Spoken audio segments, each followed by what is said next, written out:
Yes ashimwe cyane ndabaramukije nitwe Nathalie Nyamoya rero nkuko twabigize rafa passé twatanguye ikiganiro n'umushinga wanje yitwa Olivier Hakizimana nkuko nabibabwiye canke nababizi amazi imisi nawe nagira enseignement ku ma audio ariko no musi nashimye yuko tuganira tubananye ku byerekeye ubunini bw'Imana kuko iyo bujya muganiriye niho ubona niho mumyanishisa vraiment vyukuri ameme tabiranyohera kuronka aussi un point de vue y'abagabo ku bibazo bito canke muri rusange kwere kenshi uri kuravuga hari gihe usanga uvugira nk'abagore kuko ubura umugore rimwe na rimwe rero hari gihe dushaka kuaborda ma sujet ugasanga aporo yiwe y'ubugabo iramfasha gutahura canke igafasha n'abandi kuko hari gihe peut-être n'uwo mubakanye uri umugore w'umugabo wabikubwiye ubwo ati sivyo ariko umvisa notre point de vue ukumva usa nk'uruhutse ugati bwa bundi nivyo rero de la même façon si uri umugabo wumvise undi mugore umugore wawe yakubwiye ikintu nk'iki kuvuga ati twese namwizera cyane cyane ntavyo ndatahura ariko biraryoshe kumva les points de vue z'amande rero nkuko nako turivuga rafa passé turakiriye kumenya la grandeur de Dieu kandi kenshi tudatahuye ubwo bunini bw'Imana turakunda kuremera abandi sabo twubakanye gusa turiremera ndayona mu twebwe nyene ugasanga wamushaka gukora ibintu by'ibitangaza gutera imbere aki kintu cyose ciza kiva ku Mana tout ce qui est bien vient de Dieu muri ukigehe Yesu yigeze kubwira Peter amubwira ati arrière de moi Satan tes pensées ne sont pas les pensées de Dieu yari umuntu yagenana na Yesu iribonye na Yesu ikintu cyose kitafise inkomoko mu Mana camari kibi nkuko ikintu cyose kiva ku Mana naho kiwe gisa nk'ikimeze nabi kiba ari ciza twaratanze uburero bwa Yosefu ingene yabwiye kure y'umuryango wiwe araja asa nk'uwangara ubirabishije amaso y'abana b'abantu nukuri yarameze nabi yaramerewe fo yaramerewe nabi nta vyizigiro yarafise ariko ijuru kuko yari mufise ko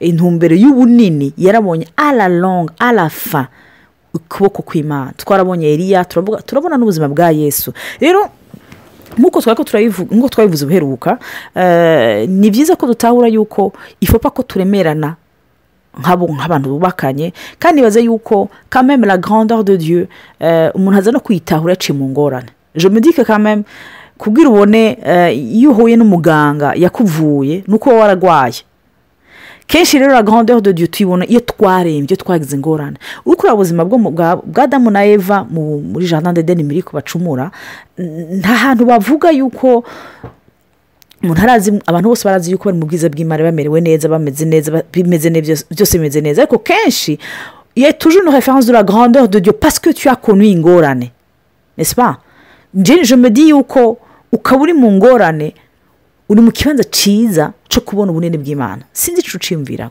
urakoze cyane mbanje kuramutsa abo bariko barakurikira ikiganiro no kuri nanje natewe iteka ryo gusangira namwe ajya amajambo turiko turavugana ku bwiza bw'Imana kenshi rero iyo turiko turavuga ubwiza bw'Imana n'ubushobozi bw'Imana hari gihe abantu bibaza yuko bisigura yuko ibintu bigira vyakake vyose ibintu bigira bimere neza hariyo site ni nka konte kuri Facebook ikunda kunyandikira par semaine washaka ni chaque jour hari ijambo ryo kuremeshwa hari ijambo mugabo nararavye kenshi amajambo bakunda gutanga na amajambo yo kuvuga muri iyi ndwi uraza kuronka apere ihindura ubuzima bwawe canke uyu munsi hari umuntu muza guhura ahindura ubuzima bwawe ni no muri ubwo buryo ndazi yuko n'abariko baratumviriza kenshi barakunda kumva amajambo nkayo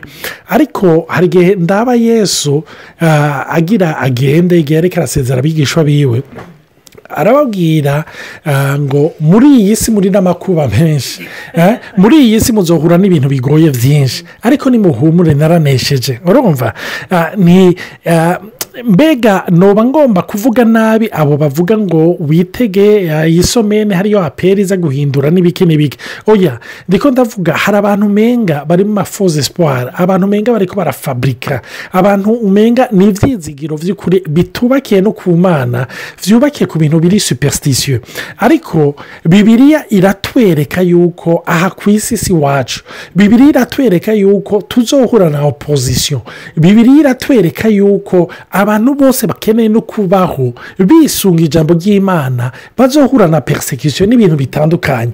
Kandi Bibiliya iravuga uko iminsi ya nyuma yegera niko uravye amakatastrophe azoba menshi n'ibintu bizoba bibi. Ariko Bibiliya ikatubwira nyene nimuhumure kuko naranesheje. Rero iyo turiko turavuga ibiriko ivy'ubwiza bw'Imana, ubwiza bw'Imana tubwexperimenta biciye muri Kristo Yesu, biciye muco yakoze, muco yamaze kurangura mu buzima bwacu. Rero ntibisigura yuko iyo ndiko ndavuga ngo ubwiza bw'Imana ngo bisigura ngo vyose ngo birera de, ngo vyose ngo bimeze neza, ngo vyose biratumbereye. Oya, aho rero niho ubonera ubushobozi bw'Imana, aho niho ubonera gloire y'Imana réellement. Igihe Imana ibana nawe muri ya kondisiyo abandi bavuga ngo biyahuye, abandi bavuga ngo zakoranye ko mu mutwe birutse mu ibarabara, ariko Imana ikaba ngaho, ni ukuri ukumva umutima wawe uraremye, ukumva umutima wawe uraruhutse, ukumva hari umunezero udatahura. Kuko Bibiliya itubwira yuko hariya mahoro aruti ku isi yo yamenya. B'amahoro y'isi aririye niki? Amahoro y'isi aririye nuko ibintu bigaragara byabonetse, ari ibintu materiel cyangwa ibintu symbolique. Donc niho umuntu aca yumva yuko yagize amahoro cyangwa yumva ngo gloire y'Imana nayibonye. Rero no muri ivyo bisa nabi, no muri ivyo umenga bimeze nabi, n'ivyo umenga byahagurutse kukugwanya, navyo harimo ubwiza bw'Imana. Aha nagomba kuvuga akantu gatoyi kampezagiye. Bibiliya iratubwira igihe Paulo na Sila babashira muri prison.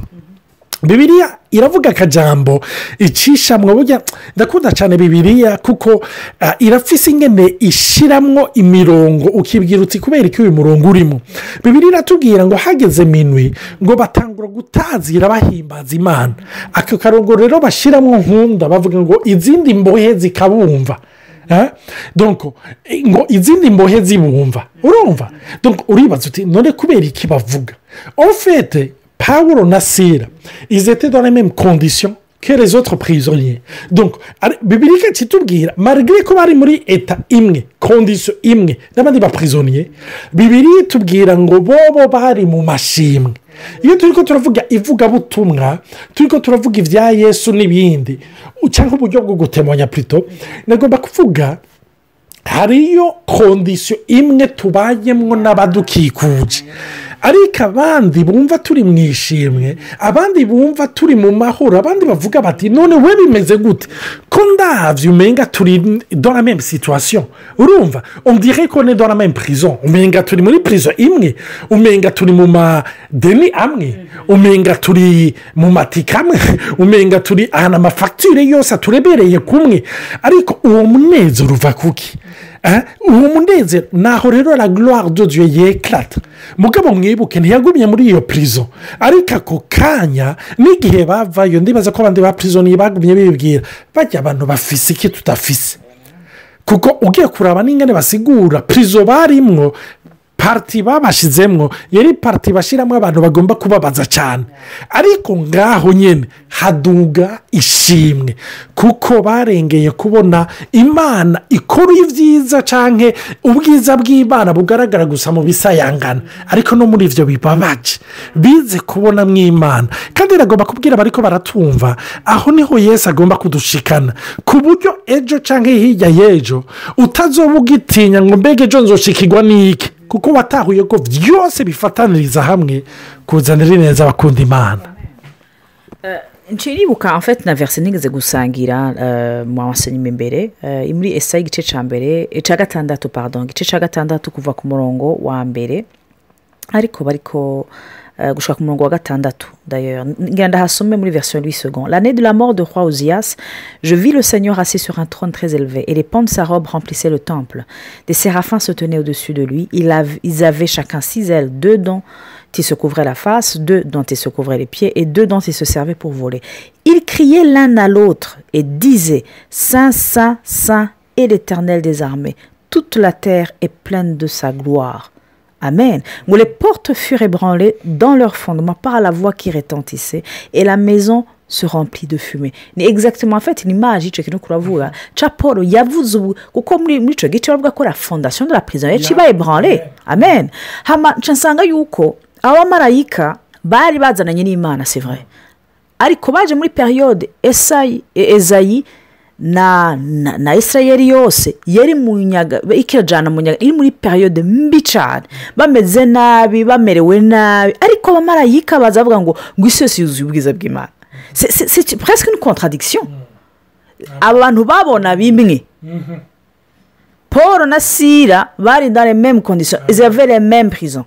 Ariko bamwe badesida kuvuga ati Saint et le Seigneur batangura kuruwa kuko c'est ça la louange. Ni kushira hejuru Imana. Amen. Rero iyo umaze kubona Imana muri dima, iyo umaze gutahura ko Imana peu importe ce que tu vois. C'est curieux entre guillemets. Ucubira ndakonte ko isi yuzuye ubwiza bw'Imana. Amen. Ucubira ndakonte yuko Imana yuzuye hose malgré izo ngorane uri kuracamo. Amen. Ndibuka yuko nkuko nigeze kubabwira hari ama émission ariko ndaba sur YouTube bariko batubwira ingene la lumière irefleta ingene imeze iva kuzuba izanga baravuga ati ariko amaso y'abana b'abantu nitubona toute la diversité des lumières tubona kantu gato cyane tubona une portion. Iyi lumière tubona c'est pas à 100% tout ce qu'on devrait voir. Bakavuga ati hari amanuance menshi atari ibikoko bibona kurusha twebwe nje gituma n'inzoka zishobora kugenda mu ijoro zikabona les proies. Hari ibikoko bishasa la nuit kuko bibona bifise ingene bibona mu maso haba bafise d'autres capacités.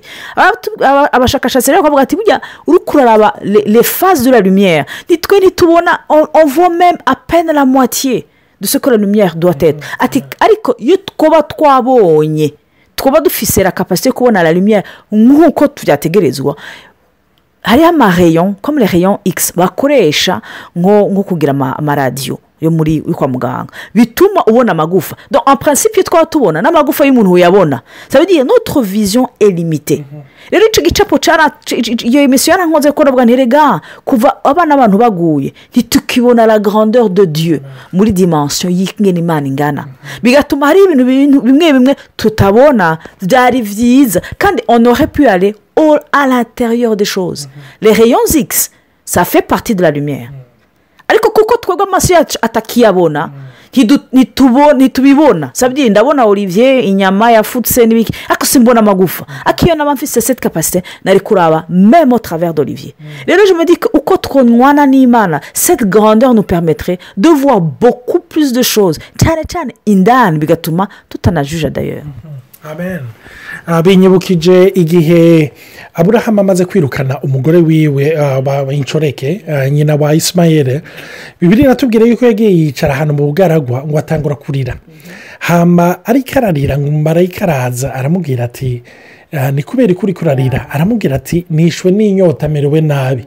Hama umumarayika aramubwira ngo amaze guharagura amarira yiwe ngo azabona imbere yiwe hari iriba. Urumva hari abantu benshi kubera ubuzima baciyemwo no semboliza nayo marira bituma tutabona la gloire de Dieu, bituma tutabona iyo riba, bituma tutabona. Binyibutsa n'ababigisho babiri Emawusi bariko bagenda barigirira Yesu bamubwira bati ni wowe wenyine ubi Yerusalemu utazi ivyabaye. Urumva n'agahinda kenshi n'umubabaro hamara babaza ati nibiki ibaze bariko babwira Yesu ivyiwe. Urumva ariko uburyo bariko barabidekriva novuga négativement mais c'est même à moitié kuko uwo bariko bavuga wapfuye ariko uwo bagendana yazutse, uwo bagendana ni muzima. Donc natwe rero mu buryo bwacu turafise ingene kubera influence y'ivyo twabayemwe y'ivyadukomerekeje y'ivyatuvunye tugenda tubona Yesu w'igice. Yesu yapfuye ariko tutamubona Yesu muri gloire. Donc bunyuma Bibiliya iratubwira yuko bamaze kwicara akamanyura umukate sembore y'igikorwa ciwe, sembore y'urupfu rwiwe mu maso yabo yarugurutse mbaze babona ubwiza bwiwe. Donc hari uko rero no mu buryo novuga bwa misi yose mu buryo tubayemwo amarira imibabaro aduhumya atuma tutabona maze bigatuma tutabona ubwiza bw'Imana. Amen. numva antuka nahezagiye sinzi nka mwebwe nashaka guhagarika ngaha tuzosubira kandi nibaza ko tutarahagarika hama mwandanye mudusengera turonke n'akanya kuzoza turabapartage encore plus mugira umusi mwiza. Amen.